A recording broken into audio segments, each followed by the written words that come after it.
Welcome to my channel. आता मी तुम्हाला दाखवणार आहे सूर्य मंदिरचा व्हिडिओ। मंदिर कसा बनला आणि सूर्य मंदिरची स्टोरी काय होती आणि सूर्य मंदिरची प्रोसेस कशी झाली, डिझाइन कशी होती ते मी तुम्हाला दाखवणार आहे।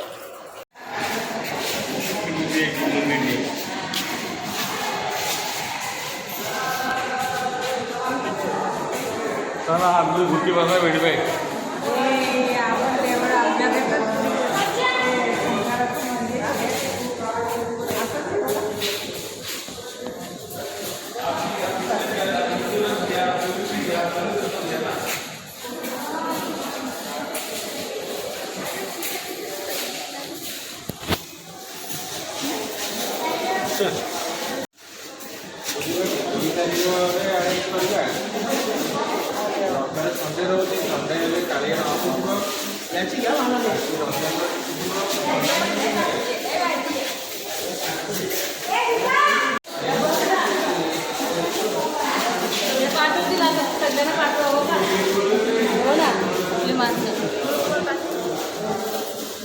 ग्रुपने पाठवा सांगितलं नंतर हे झाल्यावर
इथं कसं बघू शकतो आपण।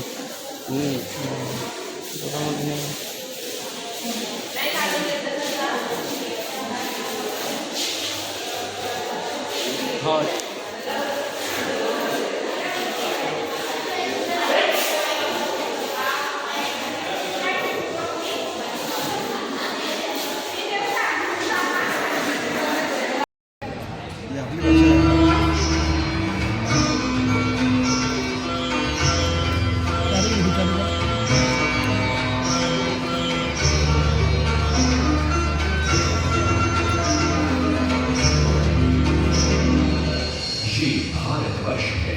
दुनिया कभी विश्व गुरु के रूप में जानती थी।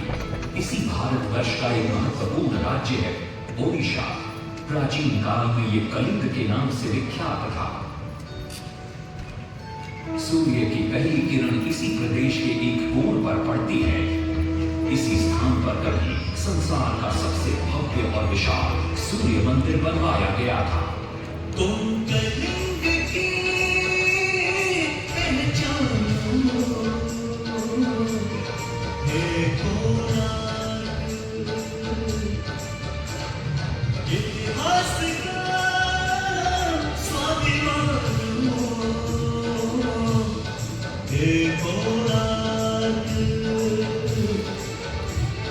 कलाकृति के मुख्य मार्ग जग में, कला शास्त्र के दिव्य जनक पत्थर में विश्व गुरु भारत के गौरव, आज दया के पात्र हो क्यों कोणार्क कोणार्क कोणार्क कोणार्क। सैकड़ों साल पहले की बात है। पुरातात्विक दस्तावेज के तौर पर संग्रहित पुस्तक मादला पांजी और बाया चकड़ा में उल्लेख है कि 13वीं सदी में गंग वंश के राजा लंगुला नरसिंहदेव ने इस सूर्य मंदिर का निर्माण करवाया था। नरसिंहदेव युद्ध में बड़े प्रवीण और शक्तिशाली थे और मात्र 18 साल की उम्र में वे अपने पिता राजा अनंग भीमदेव की विशाल सेना के प्रधान सेनापति नियुक्त कर दिए गए थे।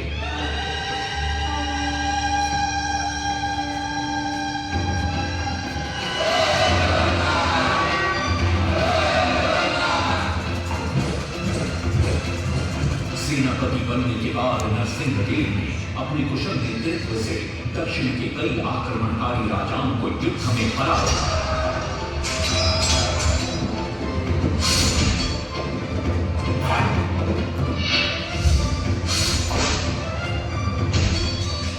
और उनके राजकोष पर कब्जा कर लिया।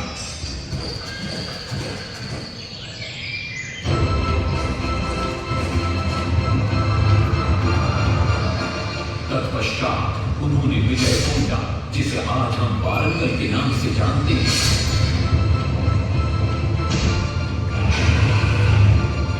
कि काकतीय वंश के राजा गणपति को परास्त किया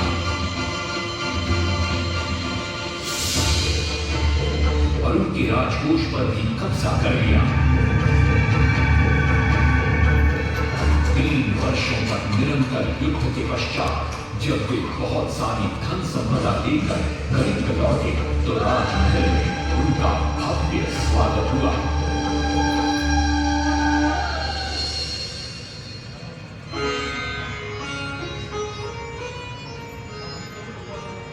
राजमाता कस्तूरी देवी पुत्र नरसिंहदेव की वीरता से बहुत प्रसन्न हुई और पुत्र के सामने अपने मन की इच्छा प्रकट की।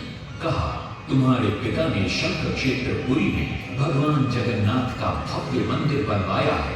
मैं चाहती हूँ कि तुम पद्म क्षेत्र कोणार्क में उससे भी भव्य और विशाल सूर्य मंदिर बनवाओ। किंतु नरसिंहदेव माता से प्रति प्रश्न करते हैं, सूर्य मंदिर ही क्यों, और वो भी कोणार्क में? तब राजमाता कस्तूरी देवी बतलाती है, द्वापर युग में भगवान श्री कृष्ण के पुत्र सांब बड़े ही सुंदर और सुकुमार थे। वो नारद मुनि को चिढ़ाया करते थे। एक दिन नारद मुनि ने सांब को सबक सिखाने की योजना बनाई और उन्होंने सांब की सुंदरता की प्रशंसा कर उन्हें गोपियों के साथ जल क्रीड़ा करने को उकसाया। वहीं दूसरी तरफ भगवान श्री कृष्ण को जाकर कह दिया कि सांब अपनी मां समान गोपियों के साथ जल क्रीड़ा कर रहा है। श्री कृष्ण इस बात से बहुत क्रोधित हो जाते हैं और वे सांब को श्राप दे देते हैं, जिस सुंदरता का तुम्हें अभिमान है वो तत्क्षण नष्ट हो जा। सांब को कोढ़ हो जाता। जब सांब राजमहल लौटते हैं और मां जामदेवी को ये पता चलता है कि पिता श्री कृष्ण के श्राप की वजह से सांब की ये अवस्था हुई, तो सारी रानियां क्रोधित हो जाती हैं। नारद जी को बुलाया जाता है।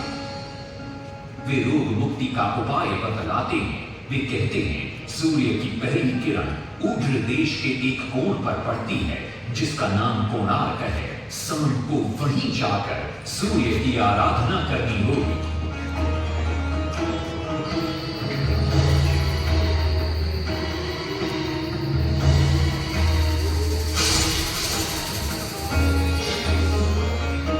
बहुत ही लंबी और कठिन यात्रा के पश्चात सांब अपने सैनिकों और सेवकों के साथ कोणार्क की चंद्रभागा नदी के तट पर पहुंचते हैं और नित्य प्रातः स्नान के बाद सूर्य की आराधना आरंभ करते हैं।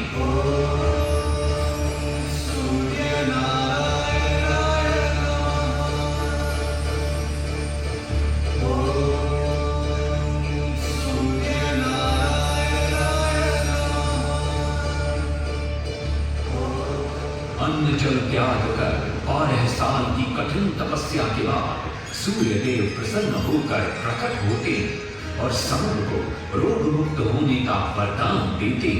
पुत्र, आज रात्रि के चतुर्थ प्रहर में स्नान करते समय नदी के तल में तुम्हें एक वस्तु मिलेगी।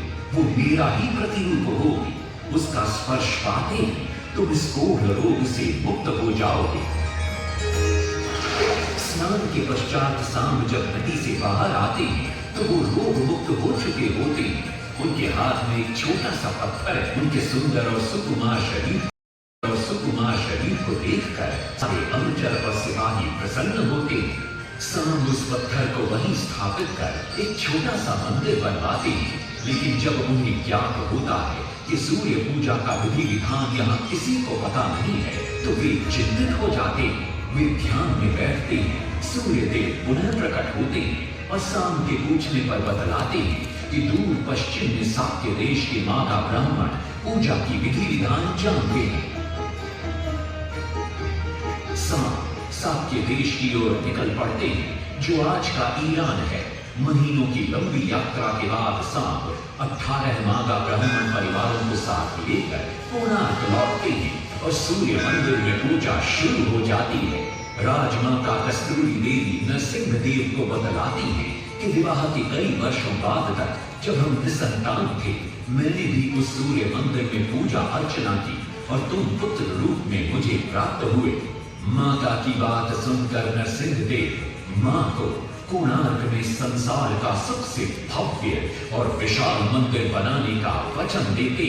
सदाशिव सामंतराय महापात्र जो शिवई सांतरा के नाम से लोकप्रिय थे वे अपने सहयोगी बीसू महाराणा के साथ मंदिर का प्रतिरूप बनाते हैं और नरसिंह देव के समक्ष प्रस्तुत करते हैं।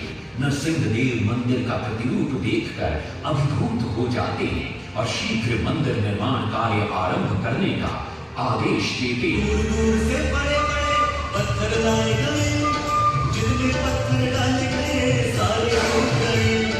पाटली को डाला उसमें डाले गए, नहीं पता डाला सारे टूट गए। सिर्फ सांतरा हुए परेशान, किस विधि मंदिर बने। सिर्फ सांतरा हुए परेशान, किस विधि मंदिर बने। एक दिन वे चिंतामग्न कोणार्क लौट रहे थे तभी उन्हें प्यास महसूस हुई। उन्हें पास ही में एक कुटिया दिखाई पड़ती है जहाँ एक बूढ़ी औरत से उनकी भेंट होती है। शिवई सांतरा पानी मांगते हैं। बूढ़ी औरत पानी के साथ गरम गरम भोजन भी लेकर आती है। वे थाली के बीच में हाथ डालते हैं जिससे उनका हाथ जल जाता है। तब वो बूढ़ी औरत मुस्कुराकर कहती है तुम तो शिवई सांतरा की तरह बीच से भोजन उठाकर खा रहे हो। ये सुनकर शिवई सांतरा को अपनी भूल का एहसास होता है। माता रामचंडी ने उपाय सुझाया, समझे सिर्फ सांतरा।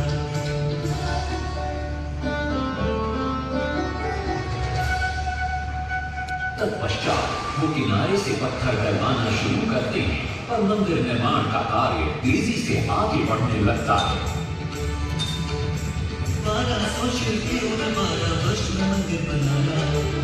घोड़े साथ सजा कर रथ में समय का चक्र बनाया।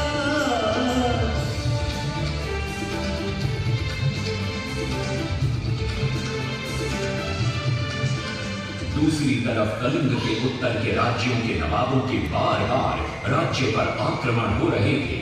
इन आक्रमणों से क्रोधित होकर नरसिंह देव अपनी विशाल सेना को लेकर युद्ध के लिए निकल पड़े।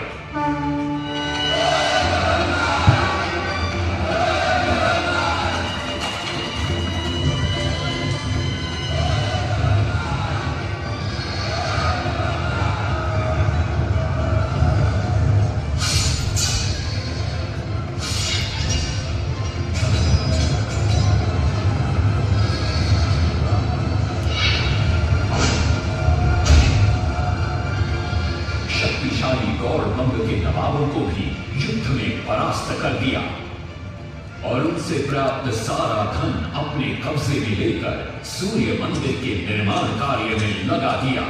1200 कारीगरों के अथक प्रयास से 12 साल बाद विशाल और भव्य सूर्य मंदिर बनकर तैयार हुआ।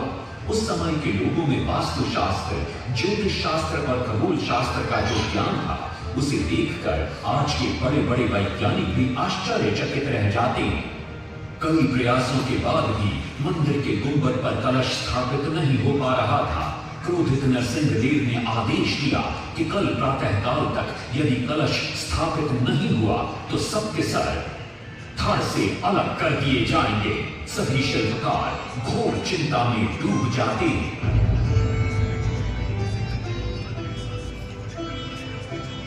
दूसरी तरफ मुख्य शिल्पकार बीसू महाराणा का 12 साल का बेटा धर्मपद सूर्य मंदिर के प्रतिरूप पर कलश बिठाकर प्रसन्न होता है और मां के सामने अपने पिता से मिलने की इच्छा व्यक्त करता है। मां अपने बागीचे के पेड़ पोटली में बांध कर फिरती है और कहती है, अपने कुत्ते बलिया को साथ लेकर कोणार्क जा। बलिया अपने मालिक को पहचान लेता है और बीसू महाराणा से लिपट जाता है। धर्मपद अपने पिता को प्रणाम करता है और अपना परिचय देता है। सबको चिंता में देखकर वो अपने पिता से इसका कारण पूछता है। कारण जानकर धर्मपद कहता है, अगर आप आज्ञा दें तो मैं मंदिर के गुंबद पर कलश स्थापित कर सकता हूं। शिवे सांतरा धर्मपद को अनुमति दे देती। धर्मपद गुंबद पर चढ़ जाता है और कुछ ही समय के प्रयत्न के पश्चात वो कलश को स्थापित करने में सफल हो जाता है। गुंबद पर कलश स्थापित होते नीचे गर्भगृह में चारों दिशाओं में लगे चुंबकों के आकर्षण से सूर्य महाप्रभु की मूर्ति शून्य में स्थापित हो जाती है। सब धर्मपद को कंधे पर बिठाकर खुशी से नृत्य करने लगते हैं। तभी कुछ कारीगर इसका विरोध करते हुए कहते हैं, अगर सुबह राजा को ये पता लग गया कि इस बच्चे ने कलश को स्थापित किया है तो किसी का बचना संभव नहीं है, इसलिए धर्मपद को मरना होगा। इस बात से शिवे सांतरा बड़े क्रोधित हो जाते हैं। भीषण वाद विवाद छिड़ जाता है। ये सब देखकर धर्मपद गहरी चिंता में पड़ जाता है और वो सोचता है कि यदि मेरे जीकर युद्ध के लिए निकल पड़े।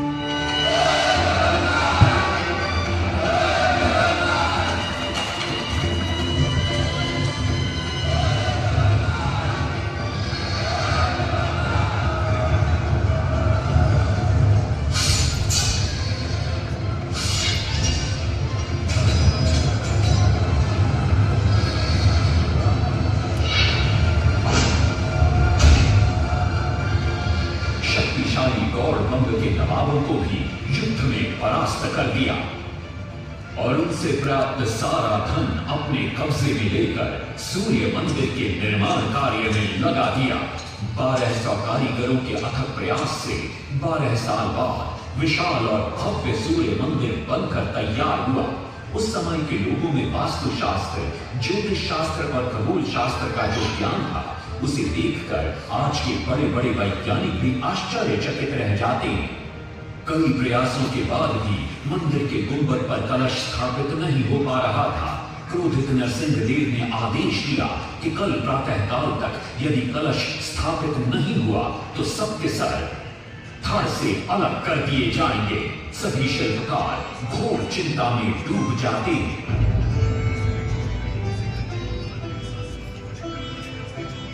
दूसरी तरफ मुख्य शिल्पकार बीसू महाराणा का 12 साल का बेटा धर्मपद सूर्य मंदिर के प्रतिरूप पर कलश बिठाकर प्रसन्न होता है और मां के सामने अपने पिता से मिलने की इच्छा व्यक्त करता है।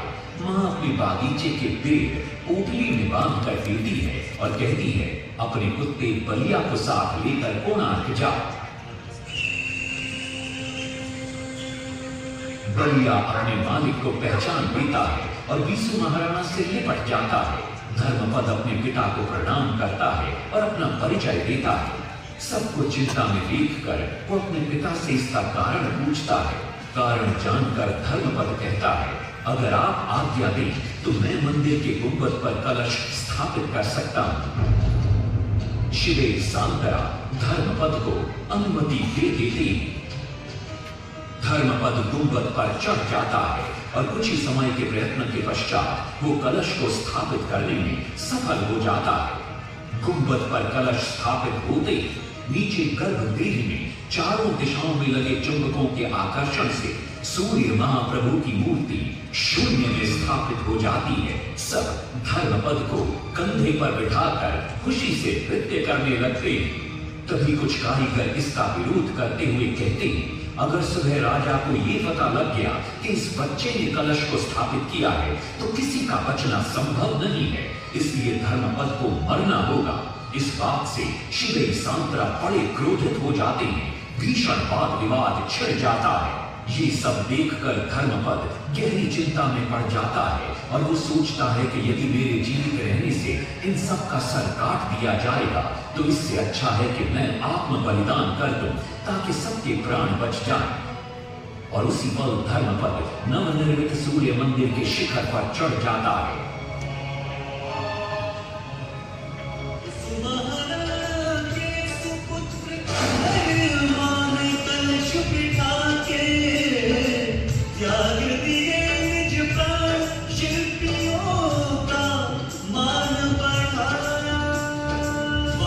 शास्त्र के अनुसार बना सूर्य मंदिर, सूर्य उत्तरायण हो या दक्षिणायण हो, सूर्य उदेगी आज भी पहले किरण पड़ती प्रभु के ऊपर।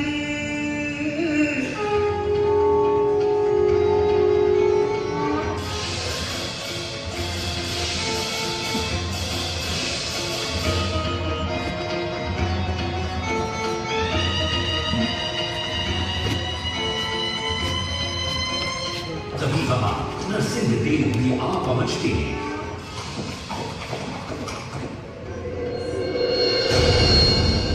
और सूर्य महाप्रभु को शून्य में स्थापित देख वे भी आनंद से भर जाते हैं और शिवेरी सांतरा की भूरी भूरी प्रशंसा करते हैं।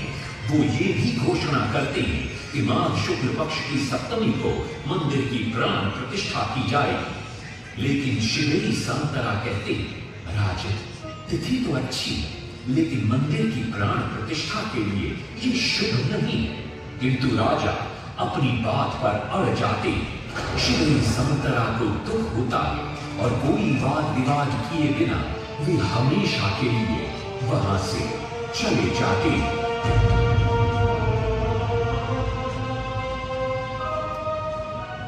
पूर्व निर्धारित तिथि पर मंदिर की प्राण प्रतिष्ठा संपन्न होती है।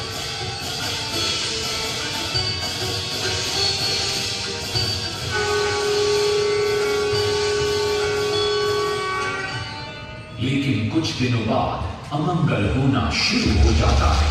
सबसे पहले विराट सिंह की मूर्ति नीचे आ गिरती है।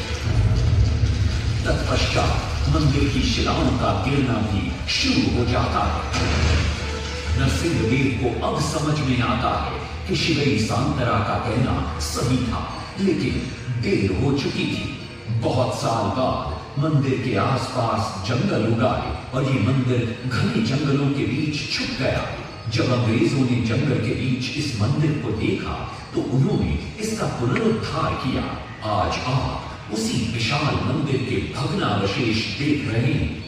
ये है इस प्रसिद्ध मंदिर की कथा। अब इस कथा में कितनी सत्यता है और कितनी कल्पना है ये तो किसी को नहीं मालूम, लेकिन ओडिशा की जनश्रुतियों में यही कथा विद्यमान है। लाईक करा, सबस्क्राईब करा, शेअर करा, कमेंट्स करा। मी तुम्हाला मिळतो दुसऱ्या व्हिडिओमध्ये। बाय.